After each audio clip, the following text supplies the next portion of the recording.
Let's talk about the economy and what it's doing right now. Let's talk about the economy. It seems like it's doing good because everybody's spending every dime they got. I'm going to run through some numbers I found out recently. Housing. Let's start with housing. One of the biggest sectors of the economy. Now, this morning I was driving down the road, or yesterday I drove from Florence, Oregon to Lincoln City, Oregon and back. I only saw 2 logging trucks. I normally see about 8. Nobody's buying their logs. Last week I went to Coos Bay, and the entire, where they put the logs on the ship is completely full. You know, they send them to China, and they're all just sitting there. There's no train there. They're not even taking logs over there as much as they used to. Okay. Another thing I did not see when I went to Lincoln City yesterday, early in the morning, I did not see construction workers. Normally I see like 20 or 30 guys going to work for construction, building houses.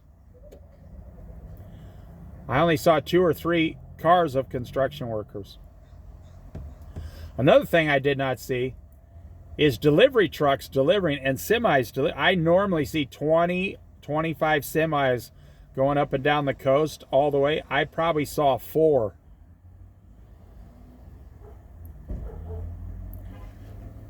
You know, Donald Trump just laid off literally hundreds of thousands of federal workers, and they all get free pay until the end of September. But then they're going to go on unemployment, and around Christmas, Thanksgiving, we're going to see unemployment numbers shoot through the roof. Let me get back to housing. So people from 30, no, let me say this. Yeah, people from 30 to 50 years old, the people that still owe money on their houses went up like 15%. Okay. People from 50 years old to 60 years old who still have not paid off their house, it went up 33%. Why? Because they had a problem. They had a roof problem. They had equity in their house, and then they had to go borrow $30,000 to pay for something. So now they still owe money on their house. Or they had to buy 1 or 2 new cars, and they put it on their house, a mortgage. Okay, now check this out. It's going to blow your mind. People over 70 years old who have still not paid off their house has went up about 25% from 3 years ago. Now this one really blew my mind. People who are 80 years old who still owe money on their house because they're taking the money out of their house. 80 years old who still owe money on their house. It used to be like only 6% would still owe money on your house at 80 years old. They said it went up to 23%. Wow. So we're about to see a collapse in 2 to 4 years, like I keep saying. Most definitely. So around here, they're finishing houses, but they're not really building houses.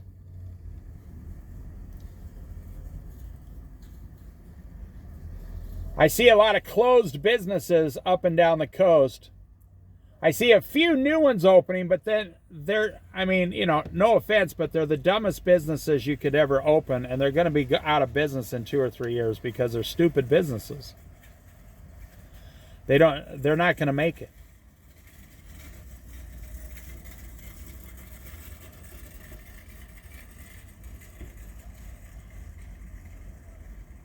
You know, it's funny, here in Florence, Oregon, if I'm at the grocery store, someone gets in my way or something, or I get in their way with a car, I say, hey, how's it going today? And they go, oh, fine, you don't have a conversation because we still only have like under 10,000 here. I went up to Lincoln City to the grocery store, And that whole area now is like 11 or 12,000 plus all the people around it, you know, maybe 20,000. And this lady comes in front of me and I said, "Hey, how you doing?" Because it's a bigger city. And she looked at me like I was a three-headed alien. She looked at me like, "Why are you talking to me?" I said, "Well, have a nice day." And then there was this guy walking towards me. He almost walked into my cart, so I stopped. I said, "Hey, how's it going, man?" And he looks at me like I was a three-headed alien, like, why is this stranger speaking to me? And I recognized right away, I'm not in a small town, even though you think Lincoln City's small, but it's not, because Lincoln City, there's a lot of very wealthy people in Lincoln City, and there's a lot of tourists. And if they don't, you know, it's a much bigger city, so everything's going faster, faster, faster, faster. And it's not like Mayberry, where you see someone and you stop, you know, and talk to them, or you can talk to the local policeman, or that's what Florence, Oregon is like. In Florence, Oregon, the local policeman will go and get a coffee like at the Starbucks. 5 people go up and talk to the policeman in line. He's walking out of the store. 5 more people talk to the policeman walking out. He can't even barely buy coffee without 10 people saying hi to him. They're not telling him any problems. They're just genuinely saying hi because they like the police around here. But I went up to Lincoln City and I saw a policeman. I waved at him and he looked at me. And I have this happen in Newport too. They look at me like, why is that guy waving at me? He must be a criminal. I'm like, whoa. Because they're in such a much bigger city, they got problems all the time, you know. I understand why they're like that. So we're having major housing problems. And who's getting rich? The banks. And it's all by design. I don't care what you say. Who decided that the value of your house would go up $200,000 in the last 5 years? Who decided? You say, well, the market. No, that's not true. The government and the banks. Because what happens to 60% of people if they get $200,000 more dollars in free equity? You think they sell the house, put it in a savings account and start earning interest and retire? No. They borrow off of that free equity. You had a $250,000 house. So my friend who died like 10 years ago or 8 years ago, 8 years ago, he sold his house for $250,000 after he died. The next person bought it for $300,000 5 years later. The next person bought it for about $380,000. So now that person took the equity and left. So I looked at my friend's house. 3 months ago, they wanted $530,000. It was a $250,000 house 8 years ago. Now they want $530,000. 1 month ago, they want $510,000. They can't get any offers, not one single offer. I looked at it this morning. They want $490,000. Not one single offer. That house has been on the market for 3 to 5 months. Empty, completely empty. And they can't get one single offer from the house. And that house 8 years ago was $250,000. I also see here in Florence, you know, they have houses for sale here for $199,000, perfectly good houses with their own land and everything, under $200,000. And guess what? They're not getting any offers on them. Nobody's buying a house now. So people are saying, I got all this equity in my house. I can't move because then I'll have to buy another house. Well, if you got a house that's worth $400,000 and you go buy a $199,000 house, well, then you can take $200,000 and put it in the bank and never touch it. And then if you get like 8 or 9%, so in 7 years your 200 would be 400,000. So in 7 years you could fully retire. And if you got 400,000 equity in your house and you buy a $200,000 house, it's completely paid off. So now you don't have that $1,500 or $2,000 a month payment, and now you have an extra $1,500 or $2,000 every month, and you'll be retired in 6 to 7 years when your money doubles. If you get 8%.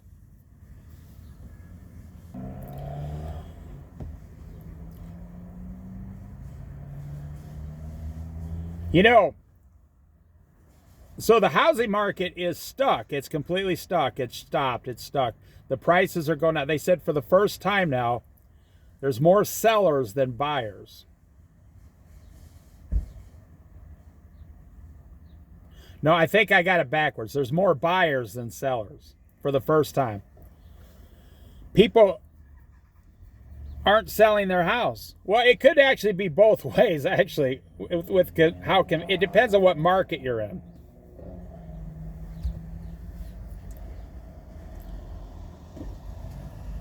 So when the housing market gets stale like this, and interest rates are still up to 7%, I pity the foolish young person who buys a $350,000 house at 7.5% interest today. Oh my gosh, they're going to be stuck for 20 years. Oh no, the bank said, you'll just be able to refinance there, Bob. Yeah, if you say so. So young people refuse to smoke or drink, which I think is fantastic. And alcohol sales in America are dropping by almost 30%, which I think is fantastic. Young people won't even drink beer. They don't buy beer. They don't buy whiskey, alcohol, no. They don't even buy wine. They despise it. And most young people don't smoke. They're never going to smoke, so they'll never smoke pot. That's a whole nother sector of the economy that's falling apart. Now, this younger crowd, they don't care about fancy clothes anymore, so every fancy clothing manufacturer worldwide is about to go out of business. Because the only person that buys their $300 pants or whatever, or their $500 shoes, were the group between 35 and 60 years old. And now that group has stopped, and the young people will... They're not going to buy that stuff. Even if they have the money, they're not going to buy it because they despise it. They want simplicity. So that's a whole nother sector going up. Now, did you see what Amazon and all these places, they're going to start charging for shipping now. No more free shipping. No more free shipping. I know a lady who's 68 years old, works full-time at a store. She has to pay off her house. She said she's hoping her house will be paid off by the time she's 73 years old in 5 years. That's a bad. So what I look at when I look at the economy is sectors of the economy. And when all the sectors start to fall or get stale or crumble slowly, you don't have to be a rocket science. I barely passed math and arithmetic in school. And I can easily figure this stuff out. The only thing people are doing is paying their rent or their mortgage. They're paying their bills. They're buying food like crazy at the grocery store. Gasoline is almost $4 a gallon here. It's over $5 in California, New York, Chicago, places like that. Gasoline is through the roof everywhere. Donald Trump said, I'm going to solve homelessness, I'm going to solve the housing problem, and I'm going to bring the gasoline down to $2.50 a gallon, and none of those things have happened. Nothing. He did a really good job closing the border. But now we're having riots in Los Angeles, and they say they got like 120 cities this weekend. They're going to have riots against immigration officers. That's what they said. They call them protests, but, you know, they're burning cars to the ground. They're smashing windows. They're beating people up that have nothing to do with it just to get, you know, the news down there to get attention. And I would say about 40% of these people are paid agitators. They get paid. They're Democrat people who pay them. They get paid to go out and do these things. They get paid. Well, we got a whole different attorney general in the United States now, and I don't think she's going to put up with it. I think she's going to take the people that are paying these people, and they're all going to go to jail for the first time.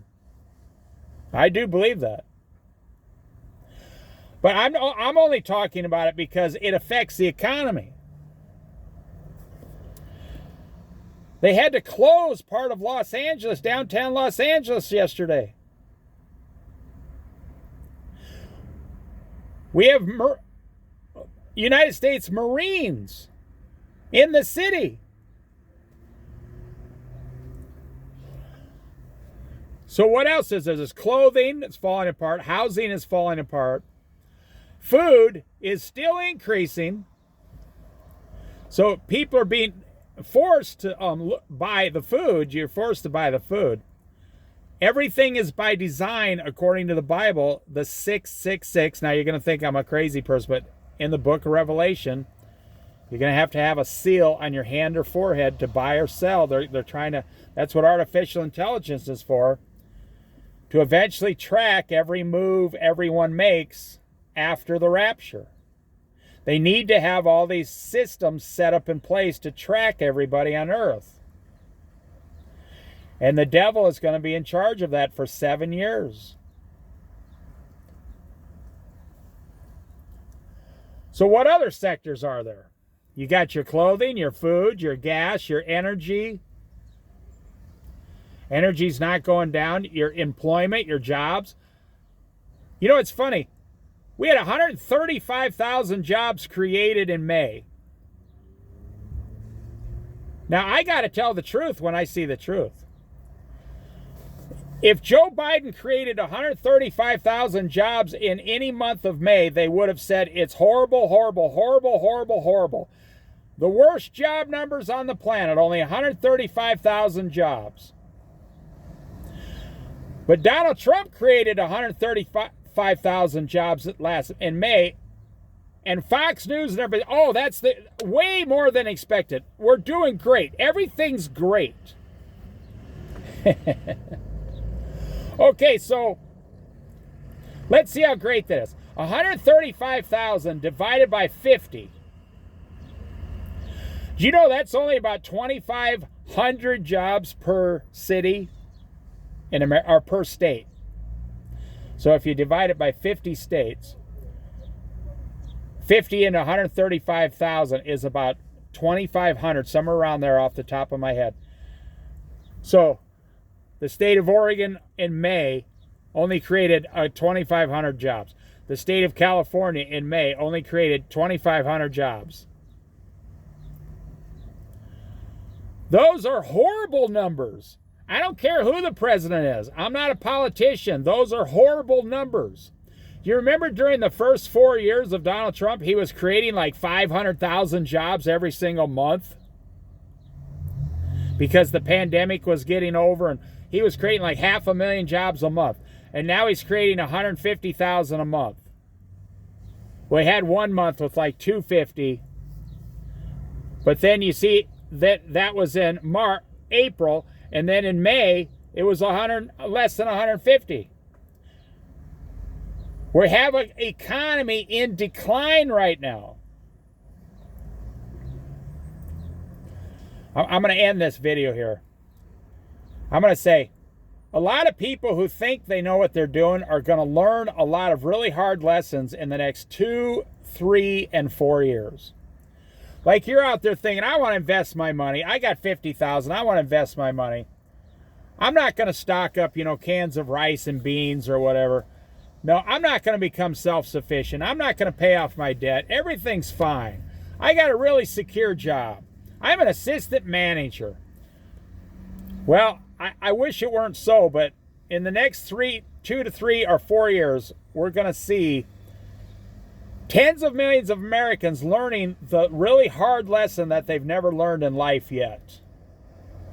We're going to see millions of people moving back in with their parents. We're going to see millions of senior citizens trying to survive. Benefits are going to be cut back. And then what are they going to do? Well, people will get pissed off at the Republicans. Now check this out. I know this is true. Now listen. Most Republican senators and congressmen come up for re-election in 2 years. A year and a half, actually. And if the economy's not doing fantastic, I think that then Donald Trump will lose the majority. And nothing will happen the last 2 years of Donald Trump's presidency. And that's going to contribute more to the collapse of America financially.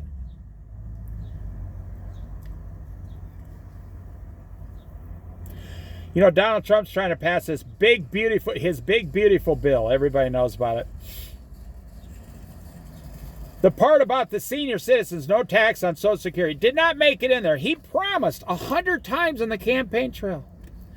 And the part about overtime is barely making it in there. No tax on overtime. And the part about no tax on tips is barely making it in there.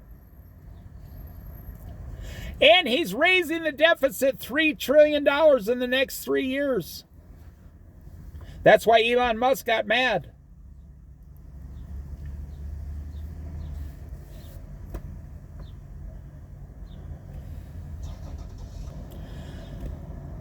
I mean, I could go on and on and on about this, but nobody will listen.